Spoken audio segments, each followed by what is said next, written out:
Hi, welcome to Cult Hackers. My name is Stephen.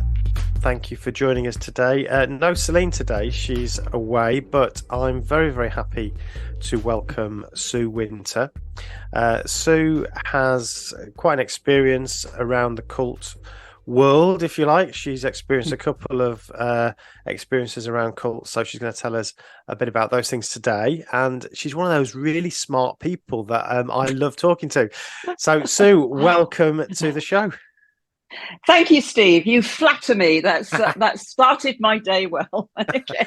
Well, we had a bit of a chat. So I often, before we have a guest on the show, we often just have a quick sort of, we'll catch up for 10, 20 minutes to see whether, it's right for you and us. And the conversation just kind of went on for ages, and it could have carried on. I thought it was just so interesting to talk to you. So it's one of those that I don't worry about having to think of things to say because I think it's going to be a really interesting discussion. So we've sort of met each other a little bit around various different places. The ICSA conference, the International Cultic Studies Association conference, I think was the time when we actually made contact. And I've seen you, I think, at the FST, Foreign Survival Trust. So we've sort of crossed paths. And do you want to tell our listeners your experience? You don't need to go into loads of detail. You can if you want, but why are you interested in this topic, I suppose, is the question. Well, basically, because I'm not a youngster. I'm 67 years old, and I call myself a flatterer. I call myself a cult hopper. Okay, so with study, really, so I just thought I'd been in one cult, which was a religious cult, and that kind of fitted my idea of what cults were. I didn't know it was a cult before I went into it, and really I didn't know it was a cult until I got out of it. But as I started to sort of dive down a rabbit hole, but in a sense an incredibly revealing rabbit hole, I discovered actually that I've had multiple cult experiences or cultic experiences, and as I was beginning to sort of look at the Family Survival Trust and ICSA and read around, I noticed that the definitions of what cults were sort of put into silos. That you're either first generation, second generation, or multiple generation. Interesting. But my experience isn't like that. It's different in that the first two cultic experiences that I had were one-on-one. Okay, so that was so they're interpersonal. Okay, so one was with my mother, the other was with my ex-husband. Then I went into, and they kind of overlapped, but obviously with my mother, I was in a sense born in to a cult-like relationship, which is quite interesting. And then an abusive relationship, domestic abuse, intimate partner violence, in fact it's called now, then into a religious cult, and then into a commercial corporate environment that used cultic tactics. And I feel passionate about talking about this now because it just shows you how this thing is moving and developing as people have more understanding of how it works. Yeah, that's really interesting. And with those different experiences, I'm sure and I'm hoping you can give us some insight into those similarities between those groups and the tactics they use. Maybe can we talk maybe about your religious group first? Because in a way that's the one that awakened you to this phenomena. After you left that, that's when you started to think about this thing called cults and analyze what was happening. So maybe you could tell us a little bit about that experience, what they were like, and what your experience with them was. Yeah, that's really well spotted, actually, Stephen, because it was because I was listening to a Radio 5 interview with there is a show, I can't remember what it's called now, but it's done by Nicky Campbell, and he was interviewing a chap called Richard Turner, who was talking about an experience of being in a religious cult. And that's the first time I thought, oh my goodness, somebody's talking about what I went through. Right. So that's a good place to start, because it kind of opened up the door. So it was a fivefold ministry. So in other words, within the ministry, it had an apostle, prophet, pastor, evangelist, and apostle, prophet, pastor, evangelist, and teacher. Okay, fivefold ministry, but it was charismatic, Pentecostal, okay, heavily into healing and deliverance, okay, mainly around generational sin. Okay, that was their big thing. But, and here's where it became quite specialized, is generational sin that was centered on Freemasonry and the Masonic curses in people's lives. Wow. Okay, that's a first. Wow. So this is something I don't know anything about. I'm fascinated by that. Okay, so first of all, generational sin. Do you want to tell us what that is, please, Sue? Well, it goes back to the biblical verse, which the sins of the fathers will reach the third and fourth generation. But of course, that is so open to interpretation. So the idea being that anything that's happened in your life, which is wrong, is demonic, first of all, which is classic, isn't it, in some cultic settings. But that these, I don't know, the impact of how your ancestors had lived their lives continues on into your life, unless it is broken. This is their expression. But if you look at it commercially, that was just an amazing thing, because it was never ending. So you think of all the people going to their meetings with this hundreds of people behind them. But So when you say, obviously that, as you're right, that idea is open to interpretation. We might say that what happened, or our descendants' decisions, is going to have an effect. Why do I live in this particular part of the country? It's because of decisions that were made by my parents and then grandparents and so on. So so in that sort of, that's true. Passive sense, that is of course true. But I guess this is a more religious thing. So this is about sins that your grandparents, great grandparents, and so on may have committed, being visited upon you. Is that? Yeah, that's it. Visited upon you, but around Freemasonry, because so Freemasons. I don't know if you've ever studied Freemasons. I mean, in a sense, it's on topic, because if you think of the whole conspiracy theory and the New World Order, and I mean, they really went into all of that, and how Washington D.C. is the capital of the US is based on Masonic symbology, and you can see Masonic symbology all over the world. So, and then there were 13 Freemasons who signed the Declaration of Independence, and the United States was built on a Masonic premise, if you like.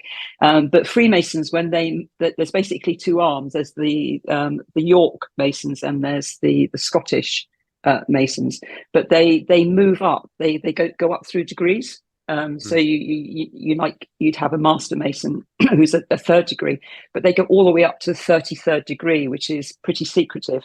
So apparently a lot of US presidents are 33 degree Freemasons, and it's like a secret cabal, so you can see the whole conspiracy thing about it. But there's a lot of lower level Freemasons, and they have to go through these strange induction processes and ceremonies and speak out promises. Okay. I mean, I used to know a lot about it, but I've kind of parked it a bit. but I mean, the sort of thing is like, if your firstborn son, doesn't join the Masonic Brotherhood, then a curse is put on him. Okay, so they have this whole idea about the death of the firstborn son. And as soon as I heard that, I thought, oh my goodness, I apply that to my family, because looking at my dad's side of the family, his dad died young. And then my grandfather's father, my great grandfather, he died young. My dad was young when he died. My brother was young when he died. So you've got all that, but you think, oh, perhaps there's something in that. It's making quantum leaps. And the idea is that what they did is that they would it was heavy healing and deliverance. They'd really go for it. You know, they push you and scream at the demons and deliver you of these curses and break them. But then, of course, conveniently, another one would come up. So, you know, you'd have to deal with that and pay more money. Yeah. Okay. So there was basically, it was, we can help you with this, but you need to support us financially in order to do that. Buy our prayer manuals and pray it off. Yeah. Wow. Which were extremely expensive. And being one of my roles I've had is teaching literacy. They were full of spelling mistakes and punctuation. Oh, right. So just not worth the money. No. Yeah. So were they essentially, were they pro the Freemason worldview then? Is that basically? No, it's supposed they're anti. They were just buying. Yeah, they were buying into the whole conspiracy theory thing, but putting their own angle on. They're based in Australia. So what do you want me to tell you how I got involved with them first of all? How I first heard about them? Yeah. So because of the abuse that I'd experienced as a child. And then my marriage was an abusive marriage, and increasingly getting abusive, because when you're in an abusive marriage, they start off quite sort of subtly, but then it gets more and more obvious. So really, it impacted on me physically, and this is a known fact. You know, that when you experience extreme trauma, as I had done, it does impact your body. And I had something called ME, chronic fatigue syndrome, and I was quite ill with it for about just over 4 years, almost 5 years. It's a horrible thing because you can't see it. You know, it's an illness you can't see it, and one day you can be fine, and then the next day your energy levels drop. So I was pretty much sort of housebound for a number of years, and I was desperate, you know, because I've been quite a sort of busy. I was a professional. And then somebody said to me, "Oh, this ministry is coming to town," because I've been sort of dabbling with exploring faith. You know, I'd been through the sort of denominational Anglican, Methodist, Baptist, but they weren't hitting it in terms of really it was trauma for me from my childhood. And so they said, "Oh, this Australian ministry is coming to town. Perhaps you should go." And I went, and they prayed for me, and it went. Yeah, it's quite interesting. So there's probably psychology around that, why it went. And then I was healed, so I was hooked. And they would come to this country once a year for what they call a training school, and I would go out to Australia every year to their training school in Melbourne. Right. Okay. Yeah, that's interesting. I mean, there's something called return to the mean, which I think is the explanation for a lot of these things. If you've got a condition like that, there'll be times when, you know, it'll get better on its own. And of course, if you out of 1,000 times, there's going to be a certain number of people who will experience that at the time when you've just had this healing ceremony or whatever, and it's a very powerful feeling. Oh yeah. And I was able to gradually go back to work, you know. So it was and of course they loved bomb me, as we know that expression. But actually I've heard somebody else, a lady called Kate Amber, use an expression which is manipulative kindness, because that's what it is. And I think that gives a little bit more depth to what happens. So they did all the classic things in terms of drawing me in. Again, Kate again has described it as like psychosocial quicksand. It looks good on the outside, and you're inquisitive, you know, the typical things, and you go in, and then you get sucked right in, and then that's when they start using the coercion, and you know, your relationship, all these amazing expressions that I know now and understand, like, you know, a disorganized attachment you have with the leader. You don't know where you are, because one minute they're kind to you, another minute they're not, but because you're in and you're invested in it, you go to them, and then that just causes absolute chaos, doesn't it? And you then you can't get out because you're in psychologically. Yeah. So were you so obviously I don't know much about this group. Is it a large group, or did you know the leader? No, it's very niche. Okay. Yeah, I mean, it's because of course we both know about the guys that I was a teenage fundamentalist podcast, and some of I think one of them, is it Troy? I can't remember. Anyway, he's based in Melbourne, and he said, oh yes, I know that place. I've always thought it was a bit weird as I drove past it. So there are actually people on that podcast who know about it, which so that's how I got involved with that podcast as a kind of a podcast, and also the Facebook page as a support mechanism, really, because they were people who knew about it. So yeah, very niche. But so you knew the leader. You had a sort of familiarity with the leader, or no, was I didn't there not know a leader? There was a leader, a woman, which is unusual. Yeah. So because you have fivefold ministry, so normally in a fivefold ministry within a church or a ministry or group, there's different people have each of those roles. Yeah. But she was all of them apart from the pastor, who was her husband. Okay. Keeping it in the family. Keeping it in the family. Yeah. And they had this amazing, they have land just outside of Melbourne, which they purchased, which must be worth a lot of money. And the first time I went out there, they just had a small property on it. But interestingly, that property got bigger and bigger and bigger. So where was the money going? Yeah. So when did you start to have doubts about it and start to think that actually this is not right in some way? Well, I guess when you get involved in a cult, again, this shows the sort of reading that I'm beginning to do around this, is that Gilly Jenkinson calls it confluence. So it's like there's two separate rivers, and the rivers gradually join. Okay. And you can either be 100% joined with the cult river, or you might be a little bit on the outside. So it's almost like there was part of me, there was a little bit of me on the outside, even though I was really enmeshed and entangled in the cult. And it's that little bit that I guess is the way out, in a sense. But what happened is that a number of things were going on that I just didn't feel comfortable about. The last training school I went to, they built this horrible sort of image of I don't know what it was, an angel. It looked like a monster, and they put it in the front of the building, and it just was just weird, some of the stuff that they were doing.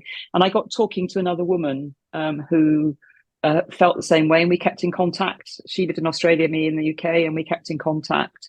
And both realised then that what was going on was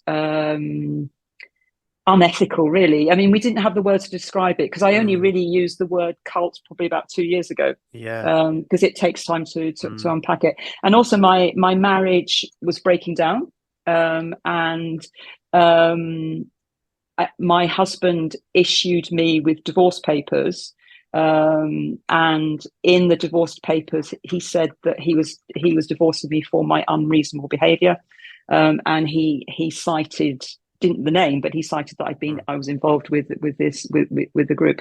But I'm not taking, or I haven't taken that on board, because that was part of his behaviour towards me. Sure.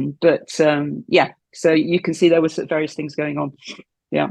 Okay, and how was leaving? Was that did they try to keep you? What were their sort of tactics around that? All right, so you're ready for a fun story here. Oh, go on. So I used to go out once a year to their training schools, but actually it wasn't fun because it was pretty traumatic. But it's quite dramatic. So this friend and I were talking about it and decided that we were going to leave. And the interesting thing is when you decide to leave and you make that decision, all of a sudden you get in contact with other people who've left as well, and it's quite interesting talking to them, and quite a relief, really. So I was in contact with a few people, but anyway, I thought that I would go out to the ministry in Australia and speak to the apostle prophet of the house, as they called her. And so this friend of mine organised an appointment for herself. But then we organised for me to go as well. So I turned up at the ministry office building, and there I was with my friend. And of course, that caused massive panic within the building. And they put me into a room, and then separated me from my friend. So when I came out of the room, my friend was not there; she'd gone.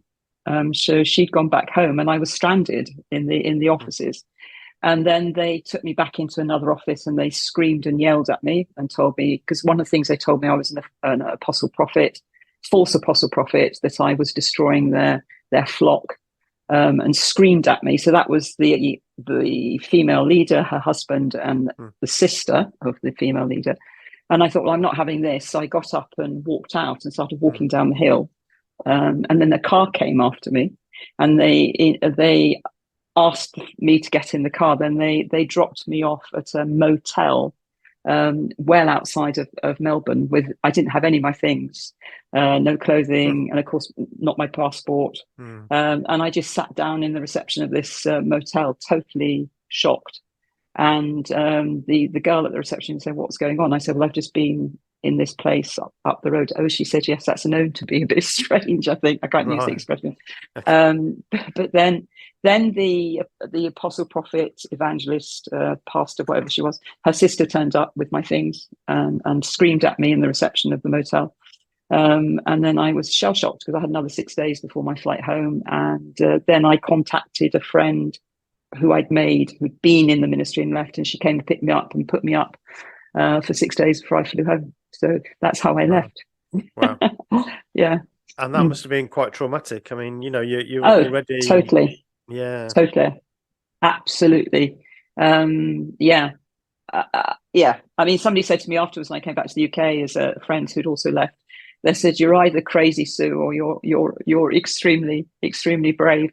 But it was the way that I dealt with it. That was the way that I dealt with it. Yeah. And then it was a total cutoff. There was no way back. So in a sense, that was a positive out of it, because sometimes you can be drawn back in. But for me, the door was totally shut. Yeah. So then starts your journey, I suppose, to try to make sense of all of that and your time in the group. I don't know if you can sort of describe how you did that. How did you make sense of what had just happened to you? I guess it took quite a long time to work it all out. Yeah, I mean, I'm still making sense of it. It seems. Okay. So it's because it takes time, really, because where I am now is I can see what happened to me as a child, because my mother was very abusive towards me. That's quite a long and involved story. She had something called Munchausen syndrome, which I think is actually called something else now. It's called fictitious disorder. And I was hospitalized a lot as a child, and I was abused by a consultant pediatrician in a very well-known hospital. And so that was a trauma bond that I developed as a child. Okay. And what I didn't realize was that was then impacting on the person the relationship with the person I married, not because of me, but because he was probably attracted to me because of the life experience that I had, and then into the cult. So when my marriage was breaking down, it's very hard to describe. It's just a horrible place to be in. And he was really playing on the fact that I'd been in the cult. But I wasn't able to say it was a cult. I couldn't just describe what was happening to me. But he did, one of the things that he did is that he organized a, what is it? When they bring people around to your house, an intervention. Yeah. So he organised an intervention without me knowing, and various people from a church I'd been involved in the UK came round and told me that was the wrong thing to do and I shouldn't be in this, and they were worried about my marriage and blah blah blah blah. And of course that's called kind of like a whiplash when they do that. That's the worst thing you can do. But then it evolved, and he completely stopped talking to me. He was psychologically very, very abusive. My mother was very ill with motor neuron disease. He coerced her, and when she died, she left her money to him, and she didn't leave anything to me. And it was because of the the idea was it's because of me being in the cult, and that, and in fact, an old family friend said that I destroyed my family because I'd been involved in the cult. And that was about 2 years ago. I went to stay with some friends in London, and we were sitting around having a very social time at dinner time. And all of a sudden she came out with, when are you going to come to face the fact, Sue, that you destroyed your family? Yeah, which was very traumatic. And I'd had support for domestic abuse. I'd had a small procedure at a local hospital, and a nurse just said to me genuinely, "How are you, Sue?" Really, quite genuinely, caringly, and I broke, because when you're living in an abusive marriage, and also, of course, the cult was abusive. It wasn't a genuine relationship, genuinely caring. It's far from that. So I was referred through a safeguarding team to a domestic abuse specialist, and I received counselling for domestic abuse. But of course, the cult was hovering over all of that, and I didn't know that that was all part of the process. I could address the abuse I'd had as a child from my mother, and they were able to sort of help me through what was happening. And I realised my marriage was over, etc., etc. But the cult was still hovering over my head, and it wasn't until I listened to this radio interview on Radio 5 that I realised that it was a cult, and then I was able to reach out and get specialist help. Yeah. Wow, that's I mean, that's kind of heartbreaking, to listen to, and thank you for sharing that, because that's a lot of very personal stuff. So that's really hard. I suppose what I'm hearing, but it's part of it, Stephen. It's sure. And the thing is, now that I'm sorry to interrupt. Sorry, you were just going to ask a question. It's okay. No. It is now that I am opening up and telling this story. I'm having a lot of women contacting me and saying, "Thank you for saying that, Sue, because it's exactly what I've experienced," or it's very similar to what I experienced. And I've had a lot of personal. People won't speak about it, but I've had a lot of personal messages from women, and it's out there, really. And going into a cult is one way that people try and cope with. You want acceptance, don't you? And you want to be part of the group, but of course that's far from what it is. And it sounds like these are kind of patterns that developed very early on.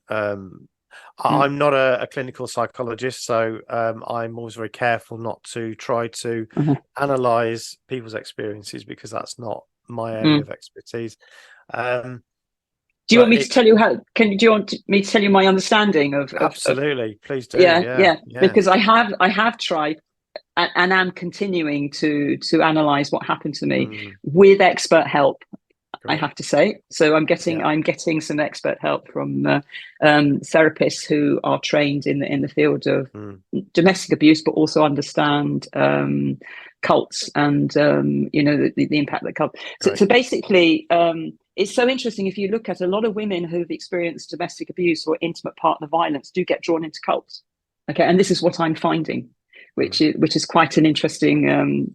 Tragic, but an interesting area, which is why I'm really keen on highlighting it.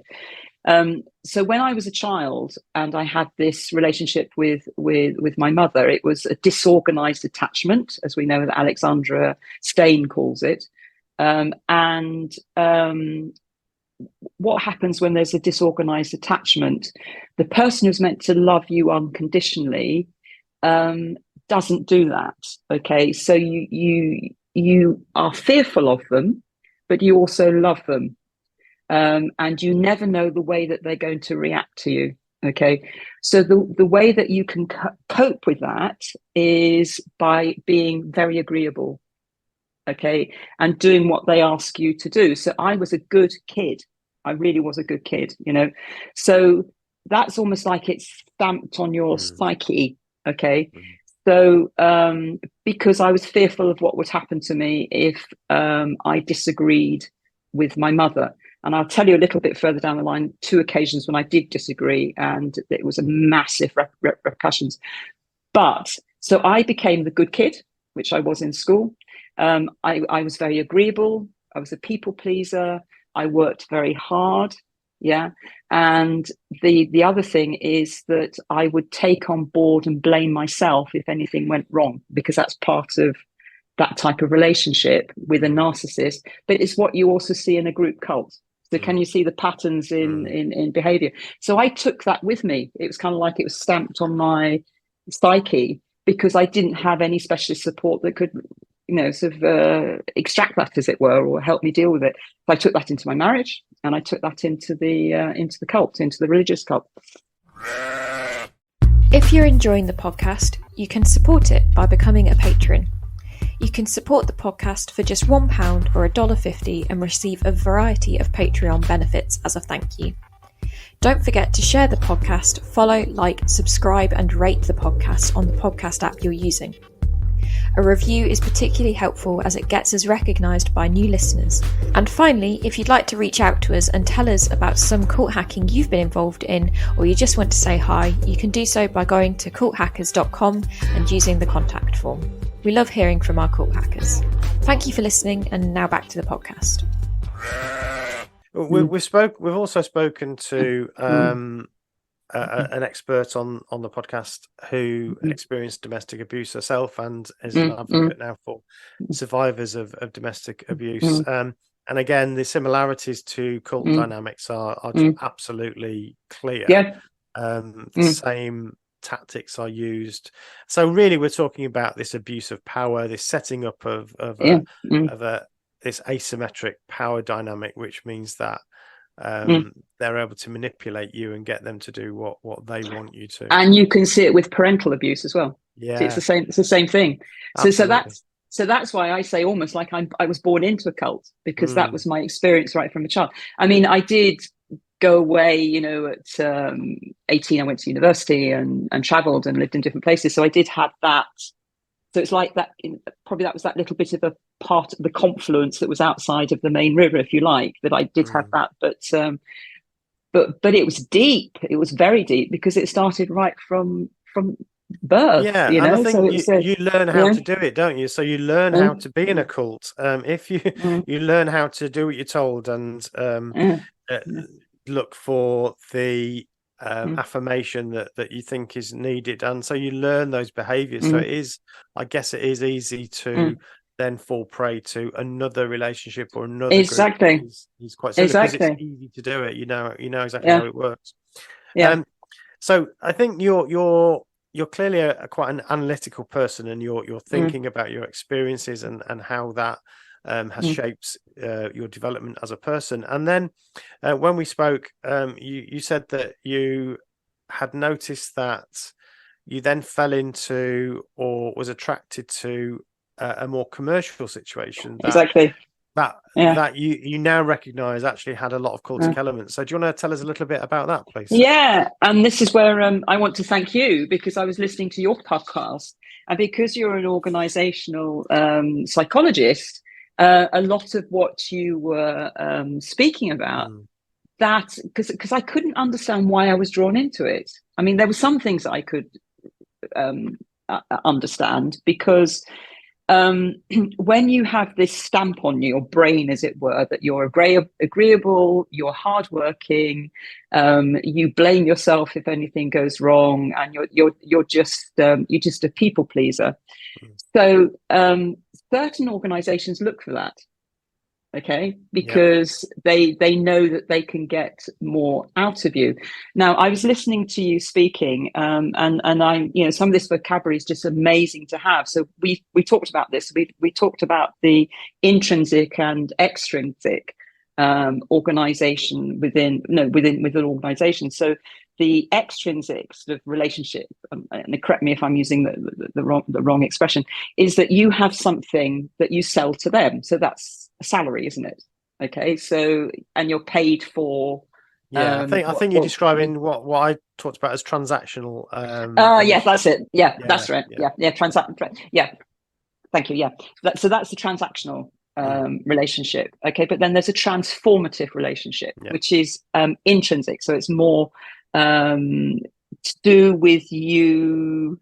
I think you've used positive motivators, and you want to grow, you want to do something that you like, But the thing with this walking company that I was involved with is I was a volunteer.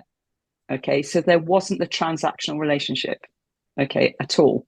So it was this whole, the motivators were intrinsic. You know, they were all about how I felt about myself, really, and whether they were giving that to me.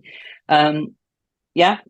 So just to give our listeners a bit of more context. So this is an organization that organizes walking holidays. And they wanted people to help with these tours, these walking holidays in the countryside and so on.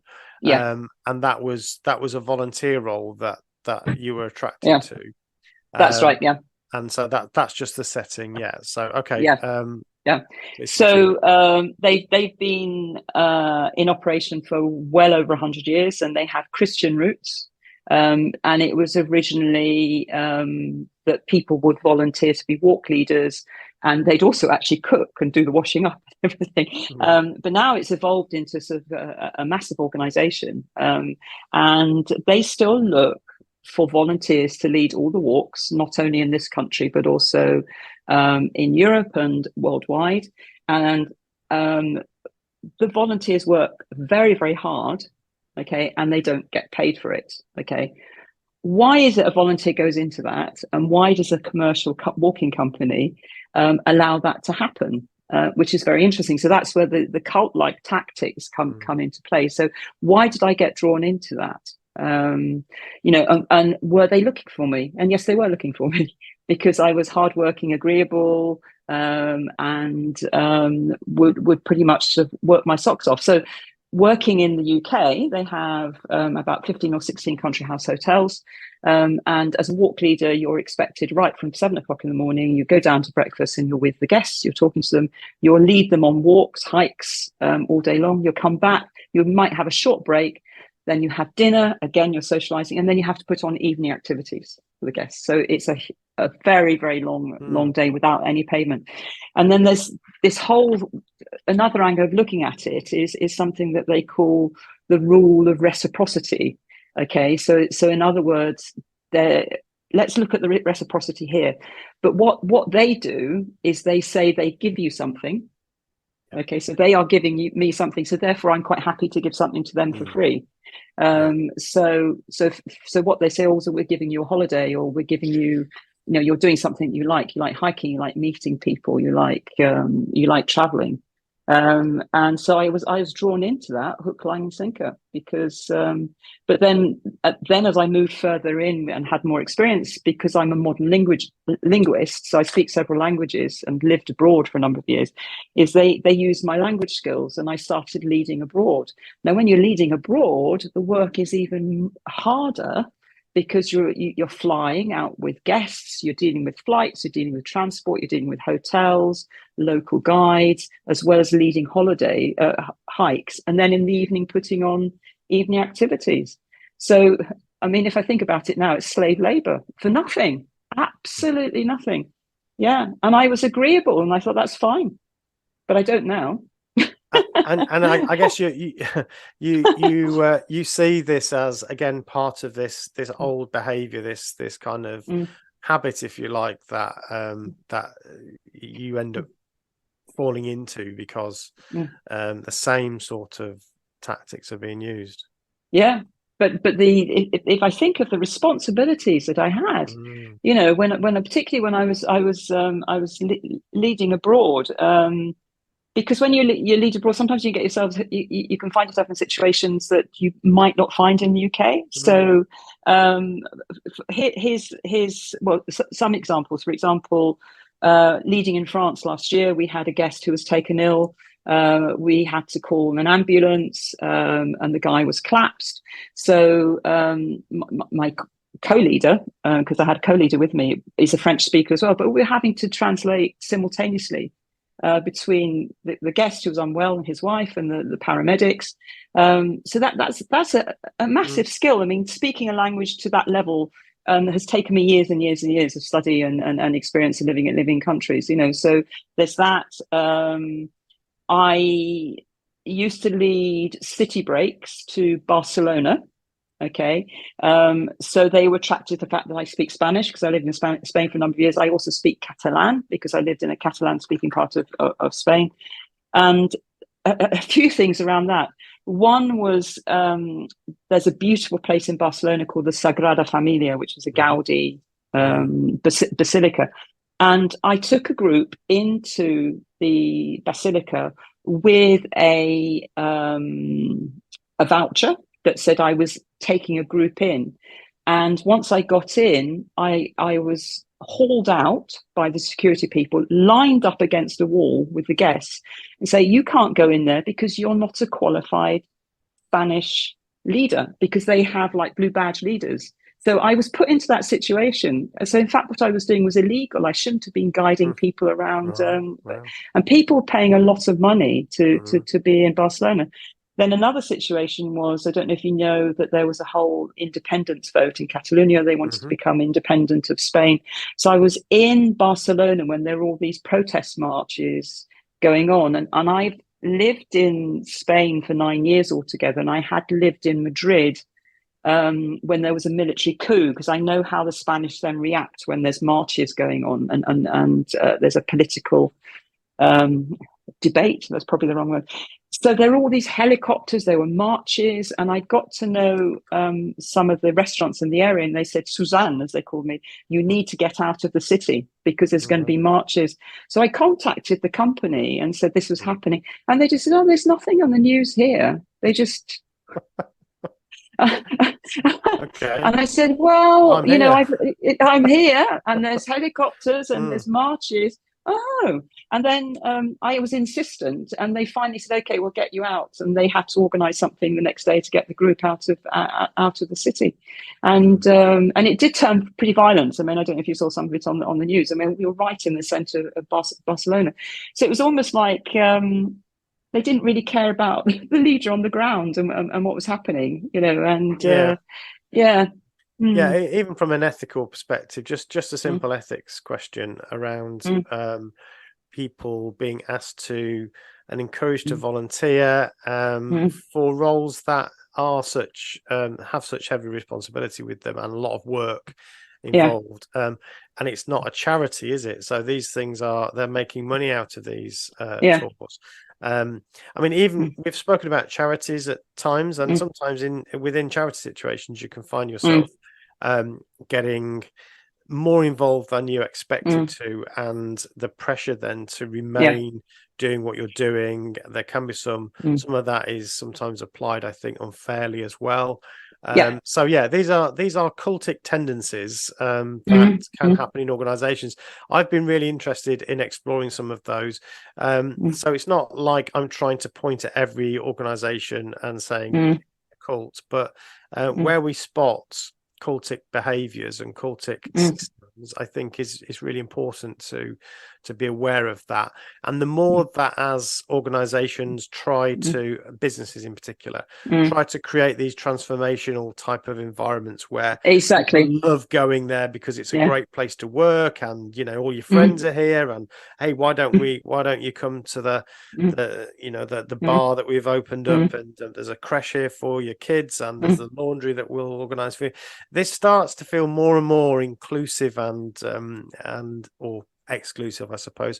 And it's I think that there are worries and dangers around some of that, and it's something that I'm particularly interested in the and exactly. And when you started talking about it on one of your podcasts, I said, well, that's exactly what was happening. The worry is that there's a lot of senior people who get involved in volunteer roles, and they will sort of say, well, it's okay, I can do this for free because I'm retired and I'm getting a pension. In fact, I've had a lot of people say that to me about the walking company. But then my reply has been, but effectively you're taking jobs from other people who need the money. Okay. So it's unethical as well. I think that's true. But just because you've retired from your job that you've done for the last 30, 40, 50 years, doesn't mean that, okay, I can now be exploited. And it's something that you pointed out, which I think is worth just highlighting here, that often we think about cults as attracting younger people, so they hang around at universities, and it's the younger people they try to target often for recruitment. But there is this other demographic, the retired, that there's also kind of risks associated with that, and you've sort of touched on that already. And that is something that I'm quite passionate about. And I'm going on to study coercive control in September. I'm doing the MSc at Salford University. Yeah, so that's one of the things I'm really quite interested in, because I can see that seniors are being coerced.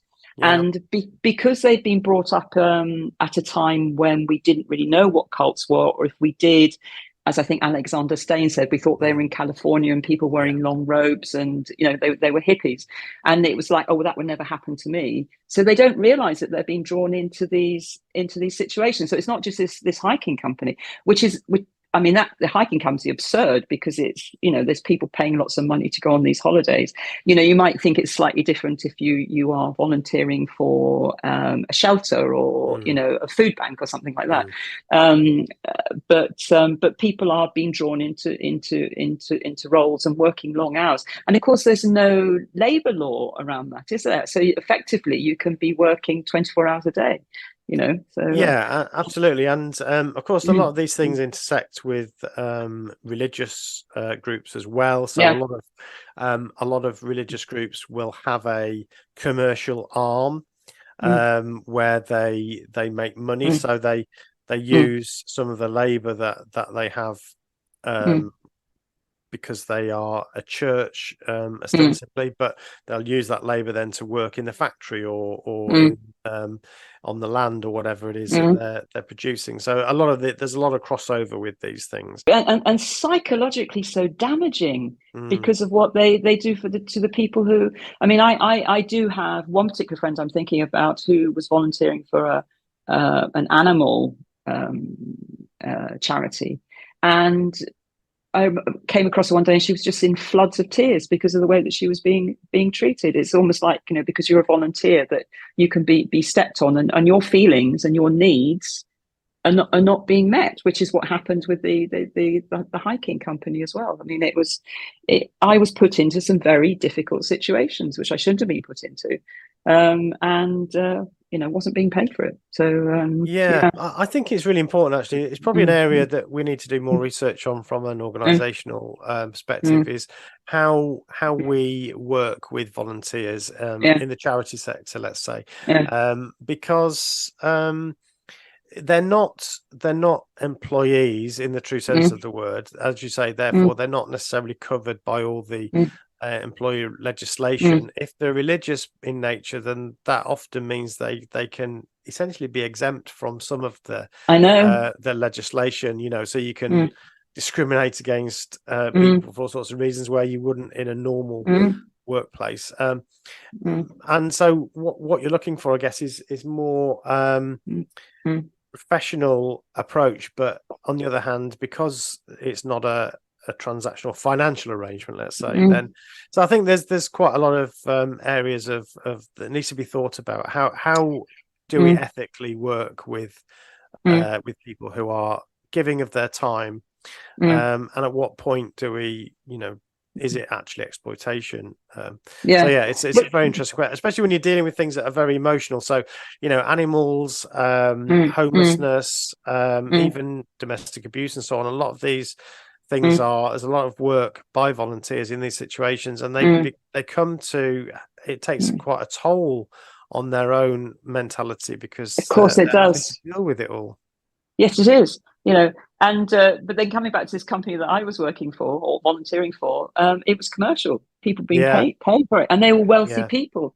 And they actually, I had some come up to me and say, "So I cannot even begin. Why are you not being paid?" A woman came up to me. She said, "I just feel really sorry for you, Sue," which was that was kind of like ping when she said that. And another said, "I'm paying a lot of money, so I expect to pay for leaders." And then because it was looking at it in the sort of through the COVID time as well, is they survived because they haven't got that cost of having to pay, for leaders, etc. Yeah, and I'm sure these organizations would justify this business model in some way, but I find that very difficult to justify. If you're a commercial organization, you're using somebody's labor, it feels completely wrong to me. And we're not talking about small commitments, we're talking about big commitments. No, massive commitments. And during COVID, I was what they call one of the 3 million excluded. I didn't get any financial support from the government because my work pattern was, some of it was self-employed and some of it was doing freelance work, and I didn't fit either category really. And because a lot of my time was also spent volunteering for the hiking company, so I had big gaps. And because there was something called the 50-50 rule, so I didn't get a self-employment grant and I didn't get money from other organizations, so it was horrible, so those are the sort of and that also began to open my eyes that this is not a good situation. It's not ethical. So you start to come across other consequences that you didn't expect. Okay, so before we started, you were saying how you've been kind of very busy with culture and enjoying life, and I thought that would be quite a good place to kind of bring our conversation to a close, because that is one of the great things about leaving a group or a cult, is that you find yourself able to experience the culture around you perhaps for the first time. So tell us a bit about what you've been doing.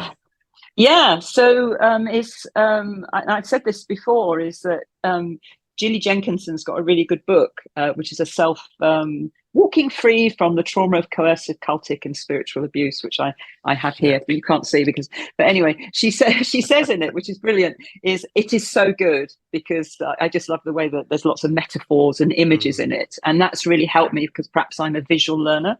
So she uses a metaphor of a puzzle. Okay. And when you're in a cult or a cultic relationship, which I was in as well with an abusive partner, you're in this sort of dark puzzle and you're a piece that doesn't fit. But when you get out and you come into this beautiful puzzle, which is your life, and you get yourself and you fit in, and you try all sorts of things. So what am I doing? I mean, I'm still a keen hiker, so I do go hiking. So this year I walked something called the Dry Stone Way or Trail in Mallorca, which is from the southwest of the island up to the northeast over the mountains. 100 kilometers we hiked in 8 days, 5,500 meters altogether, with another ex-leader, by the way, of this walking company, and we had the most amazing time. Met lots of interesting people, and I was doing it for myself, not having to lead anyone, which was wonderful. And then I've just rediscovered art. I was in Madrid because I'd lived in Madrid, but I went to see Guernica, Picasso's painting, and I went in the Reina Sofia, which is an amazing art gallery, and another art gallery of an artist called Sorolla, which was amazing. I've been to art exhibits at the Royal Academy in London. I've been to several theatre productions in London, and concerts, and I go to an adult education classes on various subjects from fascism and Franco through to female artists. I'm just enjoying and not feeling guilty that I'm being fed something from the devil. And doing something that I like, the hiking, doing it because I want to do it. I mean, at the end of next week, I'm hiking from France into Spain over the Freedom Trail that people took in the Second World War, and I'm doing that because I want to do it for myself. And that's a very inspirational place to, I think, bring our conversation to a close. It's really important to take advantage of the time you have outside when you leave these things, and I think it's an area that I want to cover a bit more, want to get into a bit more, because the world outside of these groups, you're always told how terrible the world is and how scary it is, and so it's when you realize that it's actually of course, there's some bad things that happen, and you have to be wary. But there's still a lot of wonderful things to taste when you get out. And you know what? People outside who are not Christians, if you think of the cultic setting being in because it's not only that. I mean, it's obviously things are far kinder than the people I came across in the cults. Yeah. And they're often doing it just because it's their humanity. That's why they're helping, not because they think there's a God watching, or they think that they've got to make up for some past sin or something. It's just because they're human beings and they want to help, and that's got to be better. Yeah. Well, Sue, thank you so much for joining us today. I knew I would enjoy this conversation, and I was right. So thank you for joining us, and good luck with your continued exploration of culture and walking. Yes, and it's going to go deeper. Fantastic. Okay, thank you. Thank you.